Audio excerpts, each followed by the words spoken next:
The chamber was a cathedral of light and sound, though neither was natural. The light pulsed from the crystalline floor, shifting from deep indigo to violent violet, a visual representation of the arguments echoing through the air.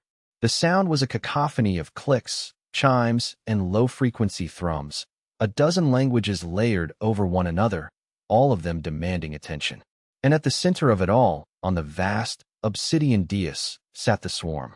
It was not a being, but a presence.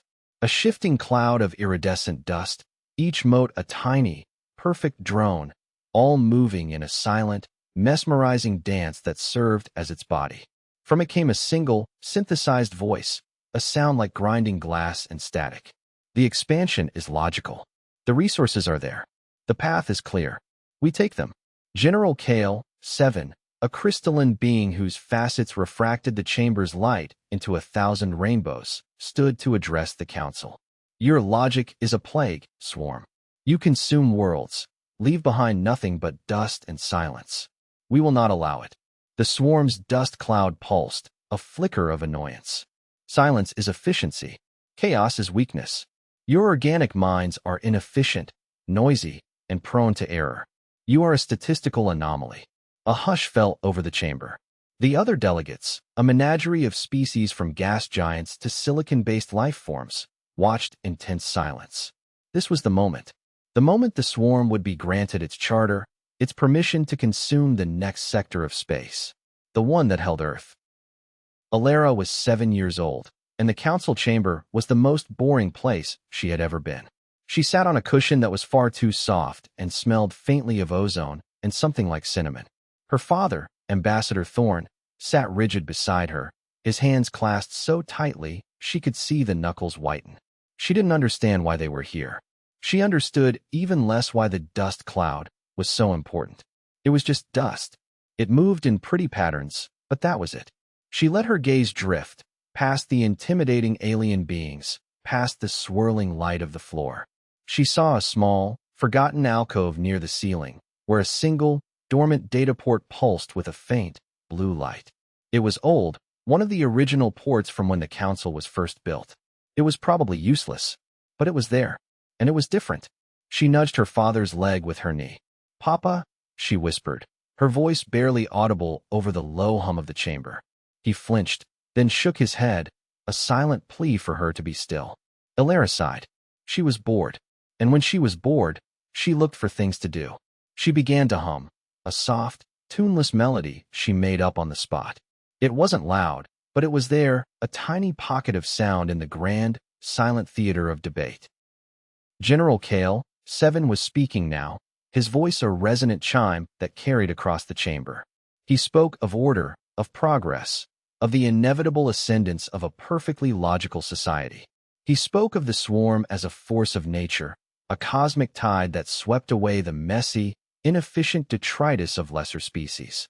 Alara's father leaned forward, his face a mask of diplomatic strain.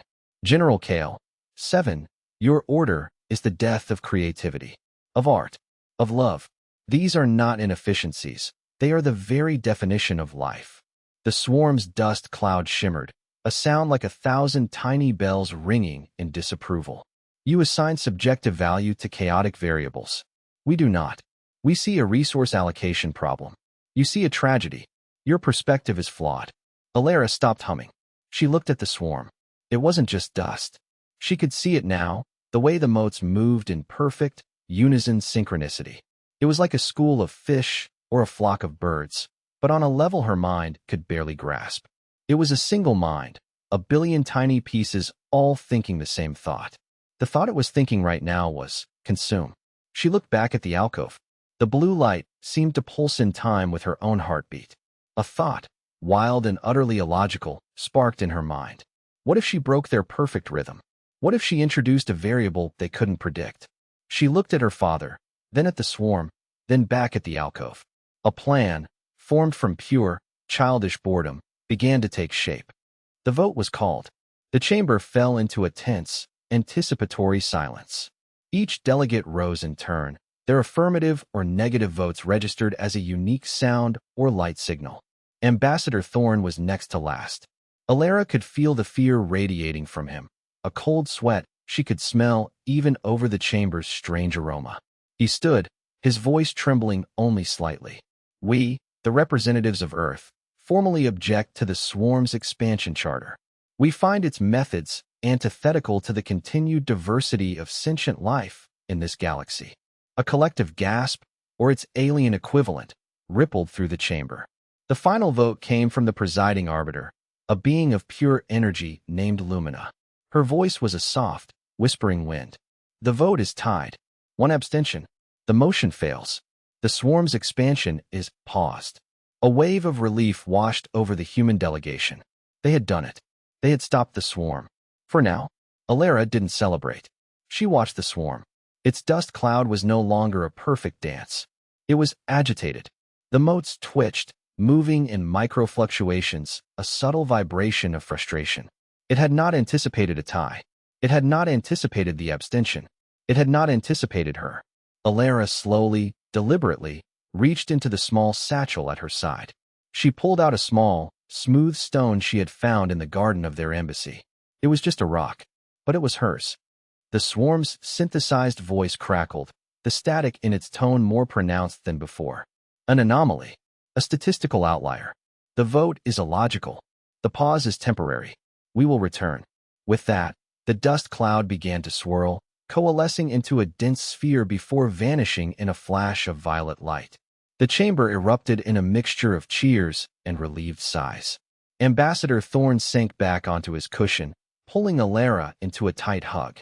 "You did it, sweetheart," he murmured, his voice thick with emotion. "We did it." Alara patted his back, her expression serious. "No, Papa. I didn't do anything." She slipped out from his embrace and walked towards the alcove, her small feet making no sound on the crystalline floor. Her father watched her go, a question in his eyes, but he was too exhausted to question her. Alara stopped beneath the dormant data port. It was just a few feet above her head. She stretched, her fingers brushing against the cool metal housing. She couldn't reach it. She looked around, her eyes landing on a small, ornamental column nearby. It was perfect. She dragged it over, the scraping sound loud in the suddenly quiet chamber. A few delegates turned to stare, but she ignored them. She climbed onto the column, then onto the small ledge below the port. From there, she could almost touch it. Almost. She took a deep breath and hurled the smooth stone she had been holding. It arced through the air and struck the data port's housing with a sharp clack. The stone hit the port, and for a moment, nothing happened. Ambassador Thorne let out a breath he hadn't realized he was holding. Then, a single, piercing note of sound erupted from the port. It wasn't a chime or a thrum. It was a pure, clear, sustained tone, a frequency that had not been heard in this chamber for 1,000 years. It was the sound of a forgotten alarm. The note hung in the air, a single, perfect note of C-sharp. And then, it was joined by another. And another. Alara had thrown the stone not as an attack, but as a conductor's baton. She had struck the first note of a symphony. The ancient data port, damaged and dormant for centuries, began to resonate. It sent out a low-frequency pulse that was picked up by other, older systems buried in the chamber's walls. A second port, higher up, chimed in with a harmony. A third, a counter-melody. The sound was chaotic at first, a cacophony of random, discordant notes echoing through the chamber. The delegates cried out in confusion and alarm. Ambassador Thorne stared at his daughter, his face pale with fear. "Alara, what are you doing?" he yelled over the noise. But she didn't answer. She was listening. Her head was cocked to one side, her eyes closed, her small body swaying slightly to the unheard rhythm in her mind. She was not just making noise. She was composing. The swarm's dust cloud reappeared in the center of the chamber, its form flickering violently. It had not truly left. It had simply retreated to a higher dimension to observe, to process, to plan.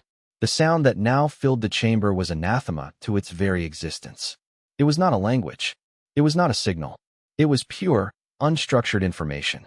A chaotic wave of data hitting its perfect, logical processing core. The swarm's synthesized voice was now a scream of static and feedback. Disruption. Error. Corrupt data stream. Purge it. The dust cloud expanded, trying to absorb the sound, to neutralize it, but the notes were coming from everywhere now. The walls, the floor, The very air seemed to vibrate with Alara's impossible music. It was a symphony of chaos, a masterpiece of irrationality. Each note was a question the swarm could not answer. Each harmony was a paradox it could not resolve. The more it tried to filter the noise, the more complex it became. Alara stood on her ledge, her hands now outstretched, as if she were pulling the notes from the air itself. She wasn't just a composer anymore. She was a weapon of pure, unadulterated creativity. The swarm's perfect logic was being shredded by the one thing it could never understand, a child's imagination. The final crescendo hit, a chord of such complexity and dissonance that it seemed to tear at the fabric of space itself. The swarm's dust cloud convulsed, its individual motes spinning out of control, no longer part of a greater whole. The synthesized voice dissolved into a raw, piercing shriek that was both sound and silence, a sound that was the physical manifestation of a mind breaking. And then it was gone, not in a flash of light, but in a slow, dissolving fade. The motes simply stopped. They fell, one by one, like grains of sand, landing on the obsidian dais and lying still, inert. The chaotic symphony in the chamber died down, replaced by an echoing silence that was more profound than any noise. Ambassador Thorn rushed to his daughter, scooping her into his arms. What was that?" he stammered, looking at the inert pile of dust on the dais. Alara rested her head on his shoulder, her eyes heavy with exhaustion. "I just played the song the room wanted to hear," she mumbled sleepily. She had not won a battle of wits or technology. She had won a war of art. In a universe of cold, hard logic, humanity's greatest weapon had never been its strength or its science, but the terrifying, beautiful, and utterly unpredictable power of a quiet, human heart.